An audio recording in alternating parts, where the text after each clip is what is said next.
Welcome everybody.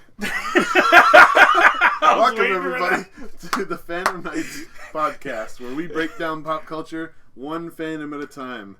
I'm Chris. I'm Dustin. And I'm Sherman. And today we're talking about Avatar: The Last Airbender, Book 2, Chepisode 13, The Secret of the Fire Nation, Part 2, The Drill. Which is also part of Journey to the Ba Sing Se. Really? Yeah. Wow. How many called, titles? It's called A Journey to the Ba Sing Se story arc. Book 2, Episode 13, Journey to Ba Sing Se, The Secret of the Fire Nation, Part 2, The Drill. Whew, that's a mouthful. Okay. This was released, again, just like the last episode, on September 15th, 2006. And, Dustin, what happens in this episode? Well, Aang and our friends, and his friends, have finally reached Ba Sing Se. Our friends. These are the only friends I actually have. Imaginary animation ones. Actually, maybe you should go through that slowly, and we'll just, talk about it as we go. Do you got notes on it? Should we try that? Sure. Yeah? What's the first thing you got there? Help not needed is my first thing. Oh, big drill. So basically Aang and his friends get to Ba Sing Se, or Aang goes ahead early or whatever. Yeah. And goes to look for Appa and scopes it out, and then gets to the top of the wall, sees this drill, tells Momo, he's like, "Sorry, buddy, but we're gonna have to look for Appa later." Yeah. And so then Aang goes back to the group and tells them about the drill. Mm-hmm. Yeah, I got that, and that's pretty self-explanatory. I put big drill, and I was trying to look up how big that drill was, because, man, from that perspective, from where Aang is up on the wall, it looks like the size of, Duluth, like a city. But then, looking it up, it was funny, the wiki for this thing says, it's the size of a small village, 1 to 2 miles long. And I'm like, that's a pretty big difference. It's either this big or twice as big. We don't know. And it does seem to change size a little bit in the episode, because originally it's just the biggest thing you've ever seen, and then when they're on it, like Aang's trying to punch through it and Toph is at the back, it's pretty short. I know that it already drilled into the city a little bit, but I don't know. It just seemed like it shrunk a little bit. I don't know. It's weird. It seemed like it extended, actually. Oh, really? Because, if you see, the joints and stuff would, extend. Well, they extend, and then it's like a worm, where, they extend and go in. So, I don't know. Yeah. But, all that to say, the Earth Kingdom, or Ba Sing Se's, wall defense guy, he's like, your help is not needed, Avatar. Yes, our elite Terra team of skilled military earthbenders can easily take down this thing. Yeah, what did I put down? Terra team. That's so They're funny. called the Terra team. Yeah. That's a great name. That's a great name, yeah. So I was all excited.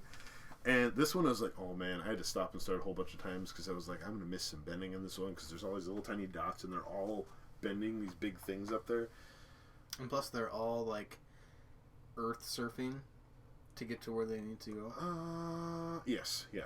And they're all doing it in unison. So it wasn't a ton, when you actually break it down, because well, actually it is. Crap, I'm going to have to count these. I didn't actually count them before we did this, but yeah. So, I had a problem with this already. So Sokka pulls out, that little telescope, right? And, sees that it's out there. Yeah. Or the general does. Somebody does. What baffles me is, how did nobody notice this giant freaking drill coming up towards the city? Heck? There's 3 rings of Ba Sing Se. Yeah, but they're on the outer ring, right? The outer wall. How did nobody know? They're literally coming, it's the darkest thing in the desert, coming towards the city. How big is Ba Sing Se? I mean, there's a lot of huge. Who was there to see it, though? Other than everybody on top of the wall. How, they didn't see it? Nobody saw it. How? The general and all their armies were ready for it. They weren't. How do you know? You think they wouldn't send somebody out there? Be like, no, let's wait for them to get straight to the wall. It just seems kind of weird that it would just get up close. Another analogy would be you're defending something, and the people are 10 miles out that way. You want to send your troops and walk 10 miles to go meet danger, or would you rather have the danger get a little closer so your men don't have to be worn out to get there? The walls of Ba Sing Se are approximately 100 meters tall. That's from the wiki, and then according to a random person on Reddit, because the no, don't even continue the because the actual surface area or land size of Ba Sing Se isn't actually listed, but just based off of some of the maps and stuff, they did the math, and it says that the area with all the farmland and everything inside the walls is 3 million square kilometers. The surface area of the United States is roughly 10 million square kilometers, so it's a third the size of the United States, roughly. So that makes this whole world huge then. Well, it's the size of Alaska. A city the size of Alaska. Have you seen the map? Alaska is a third of the size of the U.S. The Avatar map? Yeah. You're saying that's a third of the United States. I'm saying it's the size of Alaska. Anyways, that's just what someone said. Sorry, Reddit man, you're wrong. At least I believe so. See, I don't know, because, like... What's their username? Ghastly1302. He says you're wrong. My address is... Come at me! Come at me! So, side note, did you guys ever see the movie Jade Silent Bob Strike Back? What? A long time ago. I'm waiting for the moment where, like, somebody else does this, where they, like, get, like, usernames and, like, personal people address, and, like, somebody's just gonna randomly show up at Dustin's house one day and just beat the crap out of him in real life. That was for calling me a wussy in that Modern Warfare 2 lobby. Dude, I was 14. I don't care. Right? That was 10 years ago. I finally found you. I spent the last decade trying to find you. I finally going to beat your beep. Well, your search history, your search skills suck. Yeah, he just kept typing my like gamer tag over and over and over again. Maybe I'll find something. So Terror Team. Terror Team comes out. You'd think that they'd be more powerful, and I understand that an elite squad. Yeah, they suck. I know. They're not even the elite squad of Ba Sing Se, though. I know. And you think we still have to get through the real people. Yeah, well, yeah.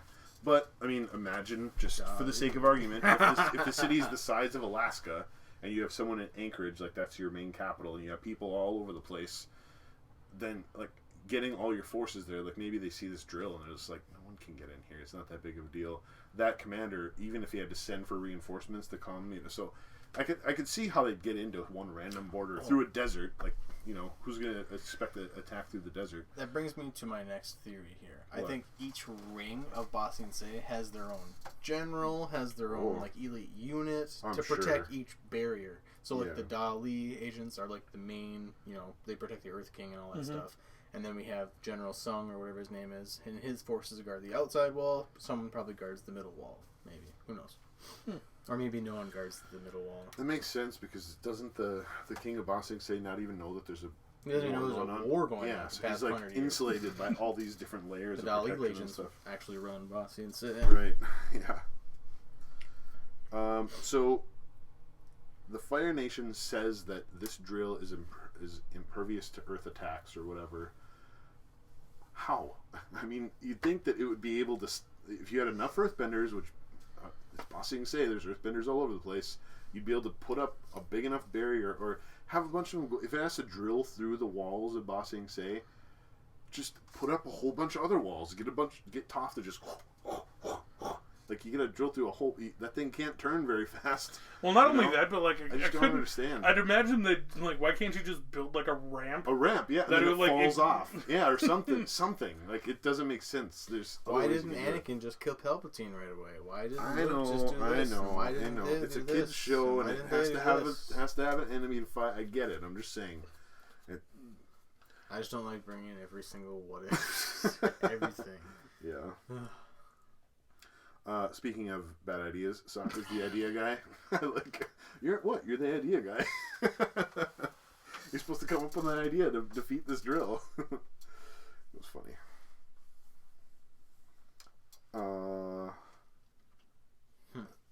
Sherman, let's talk about Iroh flirting up that security officer. Oh my God, smoothest man in the world. Yeah. Either that or just the easiest woman in the world. I like to think Iroh's smooth. She called me pretty. He called me pretty. No, I'm gonna give Iroh props, man. He's a ladies' man. Oh, yeah, The absolutely. Dragon of the West, man. I know. The Dragon. I mean, think about... Where's that dragon, huh? Jesus Christ. It's in his pants. Good Lord, dude. It spits fire. Oh my god! Yeah, actually, Grandma, don't watch this. because like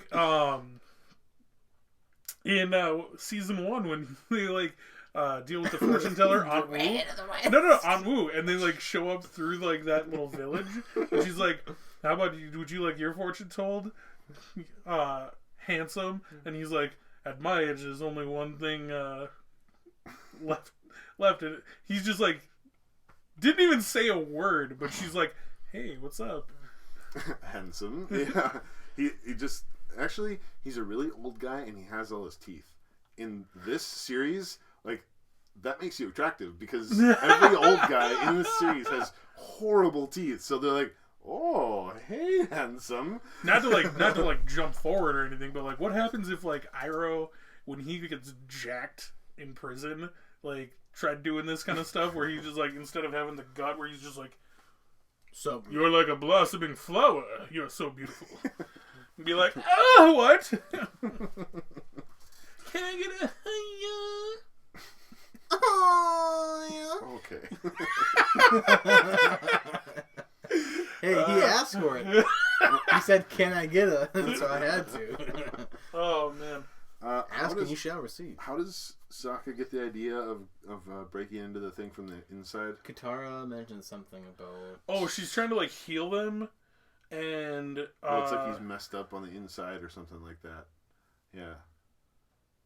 And that was a cool scene too, because Katara was able to like heal his arm, and then he was able to move his arm afterward. Not a lot, but he had a little bit of mobility, so it's like, oh man. Oh, she said that Waterbending. Ty Lee almost like breaks you down from the inside out. Oh yeah.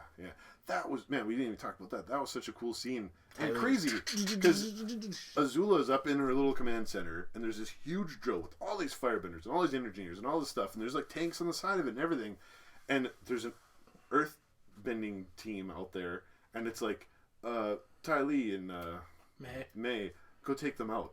Like, you send the two people who are not benders to go fight the bender, like, and they did. That just shows how powerful they are. I loved But seeing it's that like, when she's just standing there and they're like that last guy just like falls. yeah, and it's like her. the Matrix shot is just like going around. And she's just, it was cool. Like what I did. Yeah, and then she Oh yeah, I don't think it shows her cartwheeling away. No. But the one guy, he's like, he took us all out, and then she just cartwheeled away. Katara's like, oh, that's Ty Lee. Yeah. But anyways, the circus monkey. Yeah. I like how Sokka's like, ooh, I got an idea. Yeah. Which, honestly, the idea would take so long to execute. There's so many cross braces all around that thing. Like, even if you weakened a bunch of them, like, man, that would take a long time to weaken all those things. But, whatever. It's cartoons, so. So now you're totally fine with just like accepting the fact that it's a cartoon. Oh, I could go off on it, but Dustin's gonna get mad at me, so I'm just gonna leave it at that. He's learning. Ladies and gentlemen, he can be taught. He can. Oh, okay. So Iroh, that all happens. Sokka gets the idea. They go in there. They start cutting the steel, and meanwhile, Iroh and Zuko. There's a drill. Iroh and Zuko are trying to get into the city. There's a reason this episode is named The Drill. There's a drill. Anyway, sorry. Iroh and Zuko are trying to get into the city, and I thought I was being all smart because I don't remember how exactly what happens, like down to the details. So in the background, Iroh gets a cup of tea, and it's cold. And then Zuko's off talking to someone. In the background, you see Iroh, like, and he turns around. He's like looking. He looks back and forth a couple times, and then he just goes like this, and like the camera's back there, so you can't see what he's doing. And then it comes up, and his coffee's steaming. And I'm like, oh, he just did that. I didn't realize that was going to be a plot point. I was just hoping that would be just a minor detail that I caught. So I wrote it down all excited, and then later on it's a major plot point. But yeah. Also, like, how do you not remember that? Like, the details of that scene, it's super easy. It's been a long time since I've seen these, is what I'm saying. I mean, if you you didn't do all of this off memory, though. If you have one person that's majorly on the right side or left side of the camera, and they're showing a big portion of the camera to show background, something important's going on. Well, in animation, something important's going on when the thing that's gonna move soon is like a different color than the background, and that's kind of usually it would more be vibrant just color. Yeah, usually it'd be just kind of Iroh sitting back there, maybe moving a little bit, but his whole body was animated. You're like, oh, something's happening back there. You can tell so much when you watch Tom and Jerry and that stuff, right? You're like, wow, I wonder what's gonna be used. Yep, that thing. That camera, that door's gonna open. I can tell you that. That looks super colorful. That looks crappy as heck. That's gonna be not to say that scene looked bad, but I was just thinking. No, I know what you mean. Yeah. No, because I even in the first couple episodes of Avatar, if you go, I forgot, like they're in some kind of, it's before Kyoshi Island or sometime around there. It's not Kyoshi Island, but they're on some random market town, and they're talking. Katara and Aang are just talking to each other, and then the merchant who's in their little cart thing or whatever, is just not moving. Like the backgrounds go still, and except for the two characters talking. In Avatar? Yeah. Huh. I was watching the first couple episodes. Check that out. I'll have to check it out and show you which part. But yeah, they would be talking, and then the merchant would just be frozen there. Or Sokka would just be frozen there. It's just the funniest thing. Just for, that clip of that, 3 to 5 seconds of that scene. Speaking of Reddit, there's a whole subreddit called Don't Pause Avatar. It's all these like still shots of just random weird times where there's just all these weird faces and stuff. And, I don't know. Sneaky Iroh firebending. Get your tea. Hottest tea. So then the drill kind of comes up to the city, and then the general is like throwing rocks down there, which took a little while to count those as well, but it was easy once I figured where to pause. But Aang's like up on top of that thing at one point. He's like, "Stop throwing rocks!" And then the general's like, "Whatever you do, don't stop throwing rocks." I just thought it was funny. Oh yeah, there's a comment in here where Aang's like, "Oh, if only I was a metal bender." I thought about that. This whole episode, because Toph, like, she didn't want to go in the big metal cage and stuff, and then she stayed down there and she couldn't stop this drill no matter what she did, and she finally came out and just helped hold the plug. But all I could think is, I'm like, man, I'm curious to see what happens in the next bunch of episodes, because I wonder if this was the inspiration for like the spark that made her like want to learn how to metal bend. Do you know? No. When she's locked in the cage, when she gets taken, when she learns how to metal bend, because she gets to the people who ran when she was the blind bandit, the people who run the Earth Rumble 6. Yeah. They have a bounty put those metal cages on. Yeah. No, they get Toph. They capture her and put her in a metal, like, essentially cage or whatever, and that's when she learns to metal bends, and she gets Does she learn in that episode? In that cage. She does learn how in to. The cage. I know, but I'm saying, like, you know how, like, you can... Whatever episode that's in, dude. I don't know every single second or when it cuts, so... Yeah. Sure. Yeah. That's when she first metal bends, though, is what you're saying. Is when she's caged up in there. I'm just saying, I wonder if this is the place that got her start to thinking about it or whatever. I don't know. I think is when you're locked up and you have no other options. Yeah. That's your inspiration. Yeah. Me. Yeah. Again, I don't remember all the details, so this just well, it's been a while since you watched it, so... The running gag about Toph's blindness. It's so dark in here, Sokka says when they go underground. He's like, I can't see a thing. Toph's like, oh no, what a nightmare. I love watching with subtitles because it actually says, like, sarcastically. Yeah.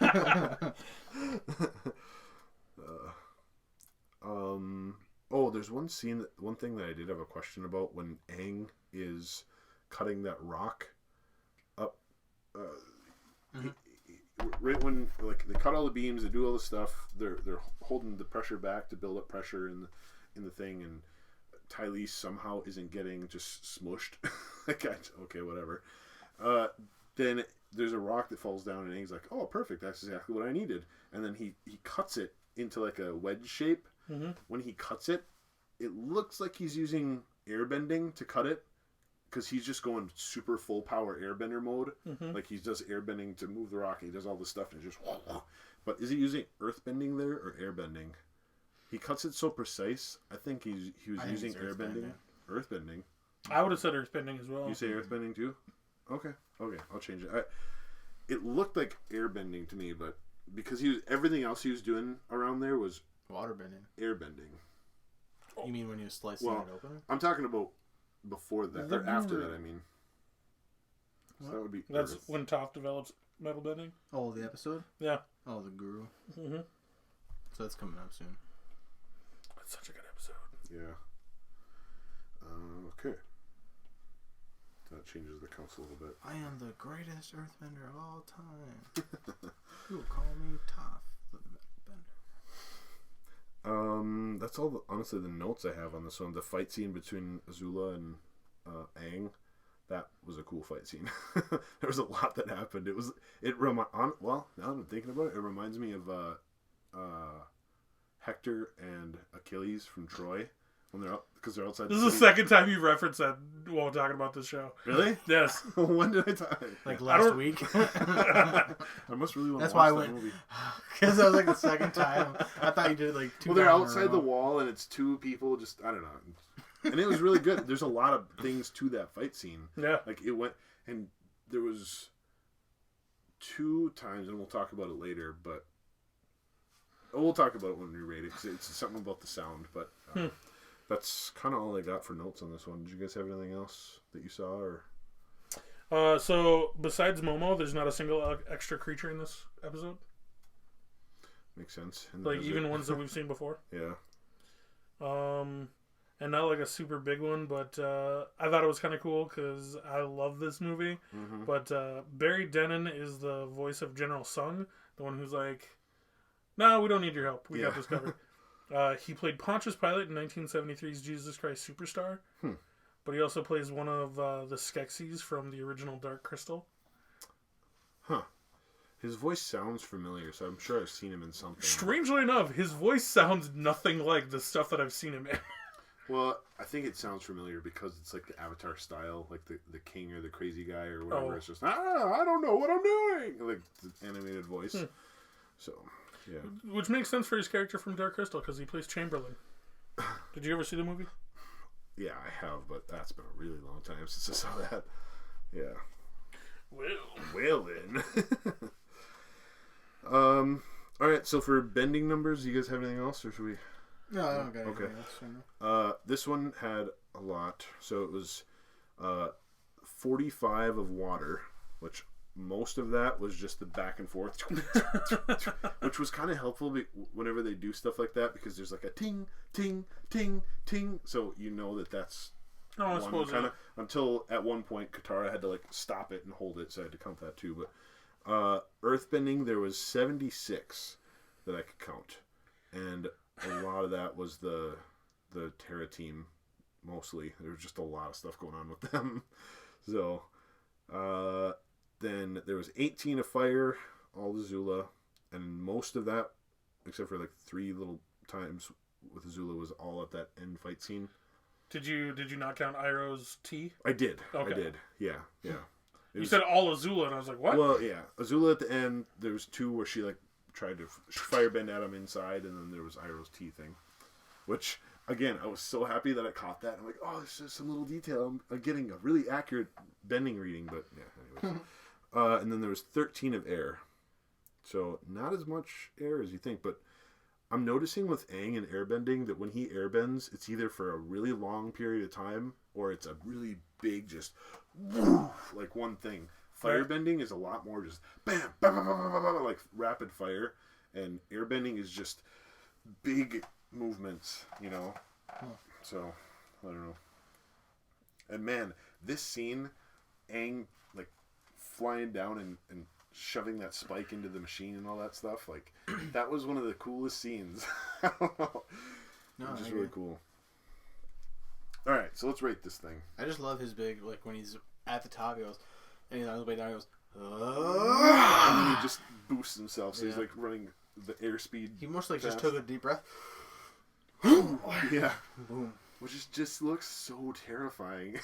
And then when he lands, I'm thinking, is he earthbending? Is he air? He's just airbending, just because then that big air shockwave flies out and hits Azula, and yeah. It's kind of weird because watching these while I'm like listening through Wheel of Time series, like air is super powerful as like an element. Yeah. And I'm just like, I get to like, there's correlations between both, but like the things you can do with air. Dude, this is really random. Well, what do they do with air in that series? So the way magic works in Wheel of Time is like there's 5 different like kind of like weaves of air of magic. Okay. Where there's like air, earth, fire, water, and then spirit. Okay. And then using different correlation or like combinations between them, you can do different things. Oh. So like when they use like weaves of air, it's really crazy because they can like, all right, well, I'm just gonna like hold you in place because it's essentially like a giant like wall of air is in front of you, just holding you somewhere. Okay, so it's not like wind blowing at you, holding you. No, not like always. It's like the air, the air around you, like airbending / the Force. Kind of, yeah. Yeah. This is really random, but I saw someone edited the intro of Avatar, but instead of like the earth, water, air, that whole thing where they're like firebending, but it was all Pokemon.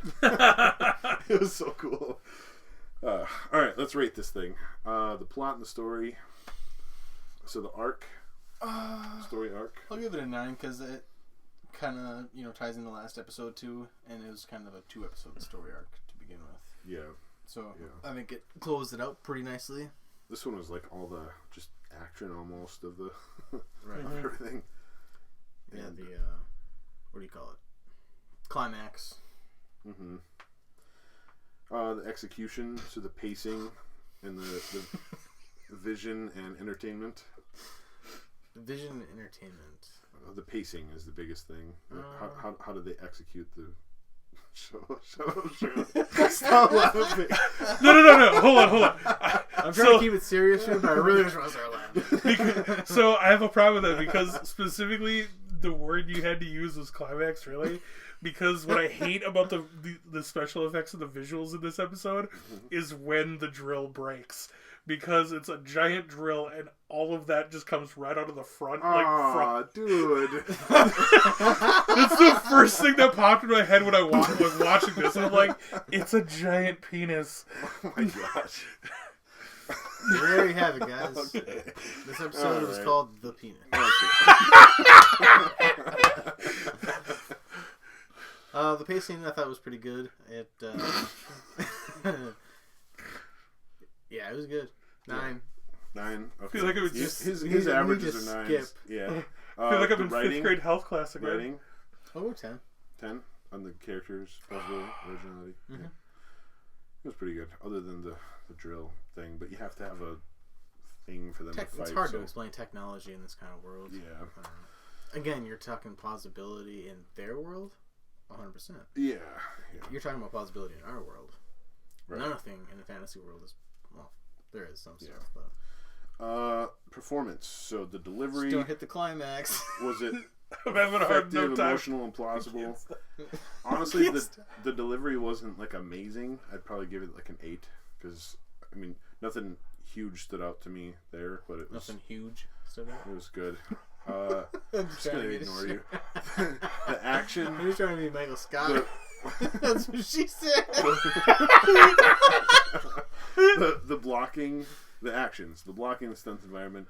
I did appreciate that for the most part, when they're showing the wall and the drill, it was like left to right, and it was directional and or just straight on. Okay, gosh. It was straight on, baby. I'm gonna give that a 9, and then the believability of the performance. Honestly, I'd probably give it a 7. It was just good. There was no. Was it average? I'm gonna give it an 8. Oh, that spiraled into an immature lacking sensation here. All right, Sherman. Tell us about the sounds. God dang.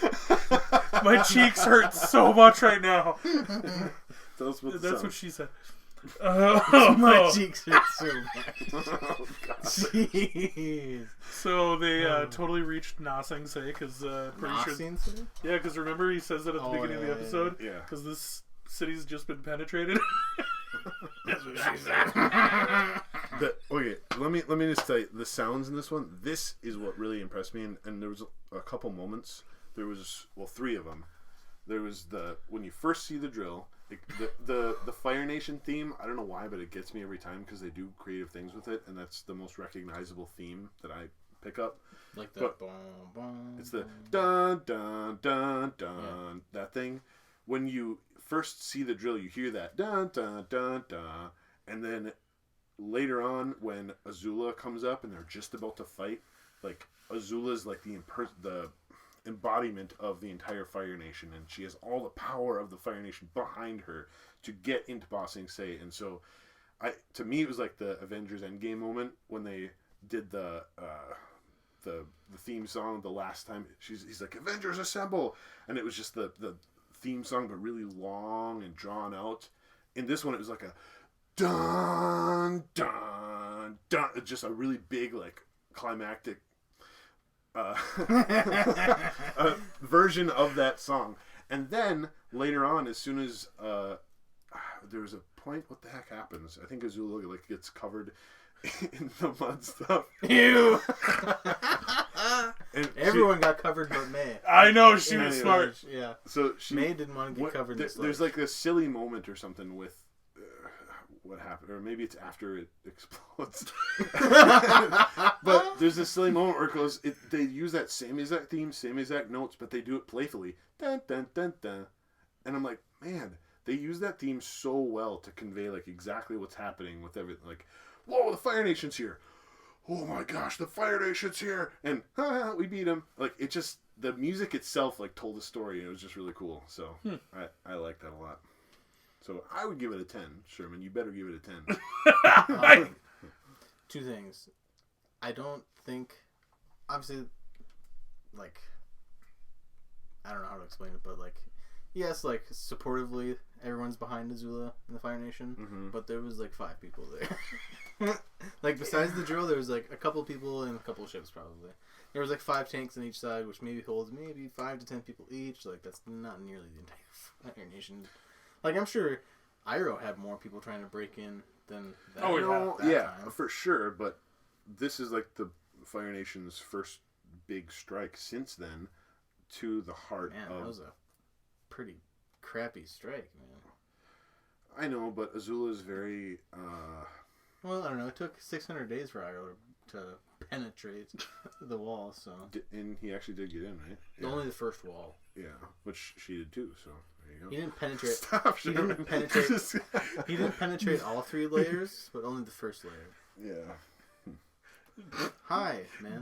Didn't reach that hymen. All right.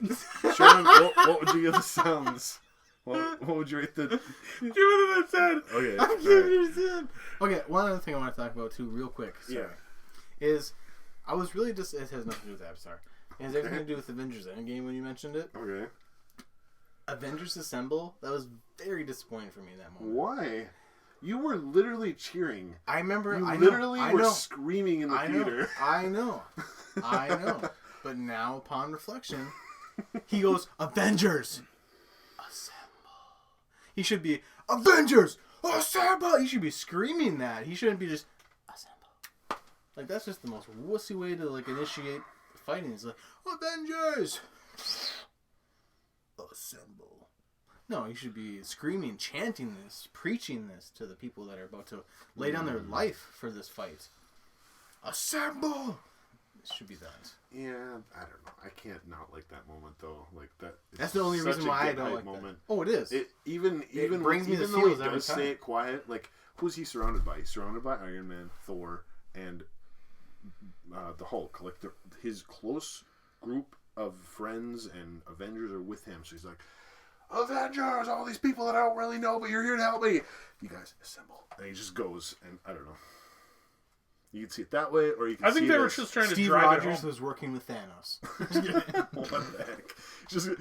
We should do a series where you just make some crazy, outrageous claim, because you just do that sometimes, and then we just have to, like, fight about it. Yeah. All right.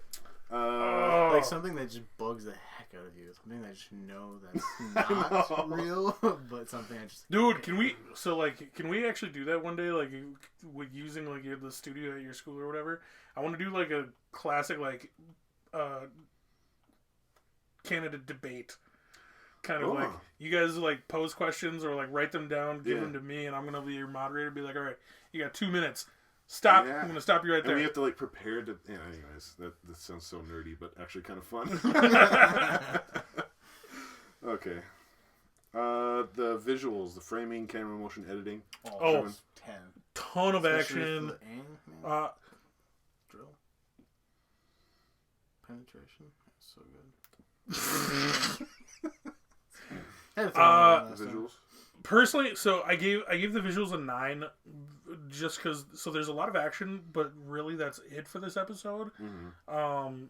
And the tough part is, like, I also don't personally like a lot of, like, CGI, which is what the entire drill is, like, overlaps on animation. Yeah.